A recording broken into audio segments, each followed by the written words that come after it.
Lo sadar nggak? Dunia ini jarang dikendalikan oleh orang paling pintar. Ia dikendalikan oleh orang yang menjadikan cara berpikirnya sendiri sebagai standar, lalu memaksakan standar itu ke semua orang. Begitu mayoritas sepakat, kebenaran nggak lagi penting. Yang penting keseragaman. Dan di titik itu, orang-orang bodoh mendominasi, dan orang yang berpikir mandiri justru terlihat bermasalah. Orang bodoh yang gue maksud di sini bukan soal IQ, bukan gelar atau jabatan, bukan status sosial. Ini soal mindset dan perilaku, soal ketidakmampuan membaca realitas.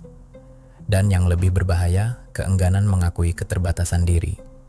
Robert Greene dalam The Laws of Human Nature menyebut, manusia paling berbahaya bukan yang jahat, tapi yang tidak sadar bahwa dirinya tidak tahu. Orang-orang seperti ini tidak mempertahankan posisinya dengan argumen. Mereka mempertahankannya dengan memanipulasi situasi sosial. Mereka membuat berpikir terasa melelahkan, berubah terasa memalukan, dan berharap terasa naif. Semua itu dilakukan lewat beberapa taktik sederhana yang biasa kita temukan dalam interaksi sosial sehari-hari. Taktik pertama, anti-teori. Kalimatnya hampir selalu sama. Teori nggak penting, yang penting praktek. Kedengarannya membumi. Padahal ini pengakuan atas ketidakmampuan yang disamarkan sebagai kebijaksanaan. Pada dasarnya, teori itu cuma salah satu bentuk informasi. Dia bersifat netral, yang bikin berat buat dipahami, bukan teorinya, tapi kepala yang tidak terbiasa memproses informasi. Robert Greene dalam bukunya yang berjudul Mastery menekankan, para pakar dengan keahlian mendalam selalu memulai dari teori dan observasi, sebelum akhirnya keahlian mereka terlihat alami. Sekarang kita bedah pelan-pelan. Ketika gue bilang, pingguo adalah apel dalam bahasa Cina. Kenapa ini langsung masuk ke kepala lo? Karena di otak lo sudah ada struktur informasi. Lo tahu apa itu apel. Lo tahu konsep bahasa. Lo tahu satu objek bisa punya banyak nama. Lo tahu ada negara bernama Cina. Informasi baru tidak berdiri sendiri. Ia cuma mengisi slot kosong di fondasi informasi yang sudah ada. Sekarang bayangin kebalikannya. Gue harus menjelaskan pingguo ke orang yang tidak tahu apa itu apel, nggak tahu konsep bahasa, nggak paham kalau simbol bunyi mewakili objek, nggak tahu ada negara bernama Cina. Di titik itu, penjelasan satu kata berubah jadi penjelasan tanpa ujung. Bukan karena konsepnya rumit, tapi karena nggak ada fondasi informasi yang cukup di kepalanya. Dan inilah masalah sebenarnya. Orang yang bilang teori nggak penting sebenarnya sedang berkata, kepala gue nggak punya fondasi informasi, dan gue nggak mau bangun itu. Prinsip untuk menghadapi taktik anti teori ini cukup sederhana, yaitu, jangan berdebat dengan orang yang tidak mencari kebenaran. Jangan jelaskan secara berlebihan. Jangan pamer ilmu dan keahlian lo. Bangun ilmu dan keahlian lo dalam diam. Biarkan hasil yang berbicara.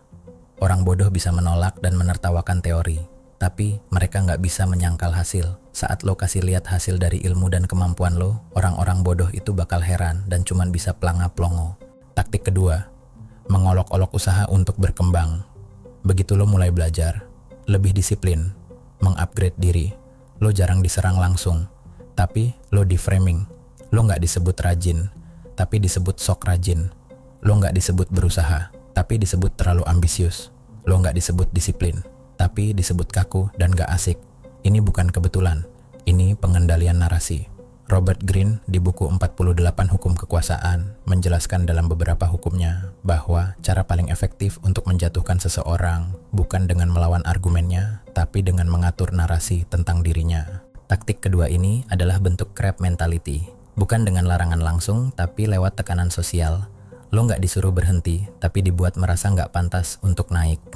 Setiap usaha lo di-framing sebagai hal memalukan. Bukan supaya lo sadar, tapi supaya lo menyesuaikan diri dengan standar mereka.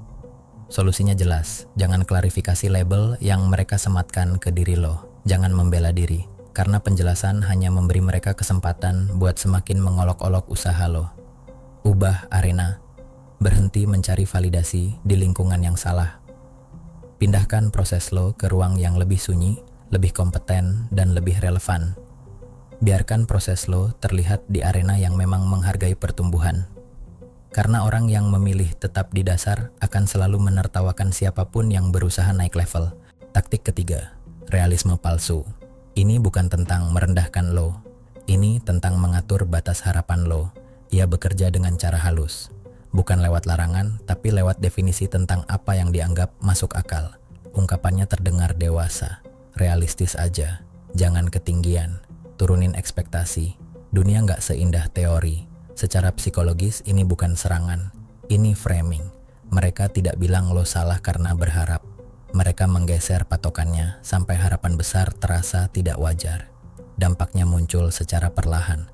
Bukan lo berhenti bermimpi, tapi lo mulai menyensor harapan lo sendiri. Bukan karena takut gagal, tapi karena merasa harapan itu tidak realistis. Machiavelli dalam The Prince secara tersirat menjelaskan, orang yang sudah menyerah pada keadaan akan membungkus keterbatasannya sebagai kebijaksanaan. Dan di titik itu, kontrol tidak lagi datang dari luar, tapi dari pikiran lo sendiri. Ini yang harus lo terapkan. Kalau ketemu orang yang pakai taktik realisme palsu, ini ke diri lo. Pertama, pisahkan pengalaman orang lain dari kebenaran objektif. Pengalaman pahit seseorang bukan bukti bahwa sesuatu mustahil dilakukan. Ia hanya menunjukkan di mana mereka berhenti, bukan di mana batas sebenarnya.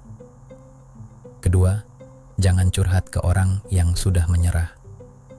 Karena sudut pandang mereka selalu membingkai keterbatasan sebagai kenyataan hidup. Ketiga, turunkan exposure lo ke mereka, bukan ambisi dan mimpi lo. Bukan harapan lo yang terlalu tinggi, tapi terlalu banyak suara yang ikut mengatur pikiran lo. Batasi orang yang boleh tahu tentang proses dan rencana lo. Gunakan keberhasilan kecil sebagai validasi internal atas usaha lo. Fokus pada langkah nyata yang bisa diukur dan diulang. Kemajuan kecil bakal menjaga arah saat motivasi lo naik turun. Orang bodoh takut sama proses panjang. Mereka hanya mencari hasil cepat. Lo bisa bungkam mereka dengan konsistensi dan hasil nyata. Kalau lo pernah merasa dianggap lebay karena berpikir mandiri, diolok-olok karena mau berkembang, atau dikerdilkan karena masih berani mengejar tujuan yang besar, tenang. Itu bukan tanda ada yang salah sama diri lo. Itu cuma tanda kalau lo sudah melampaui standar orang-orang bodoh di lingkungan lo. Orang yang hidup di standar rendah akan selalu menganggap usaha berkembang sebagai ancaman. Sekarang gue pengen denger dari lo. Seberapa sering lo ketemu taktik-taktik ini di kehidupan lo sehari-hari? Atau lo pernah nemuin taktik lain yang lebih licik tapi sering dianggap normal? Tulis di kolom komentar. Biar kita bisa batasi dan hentikan pengaruh dari mindset dan perilaku orang-orang bodoh ini.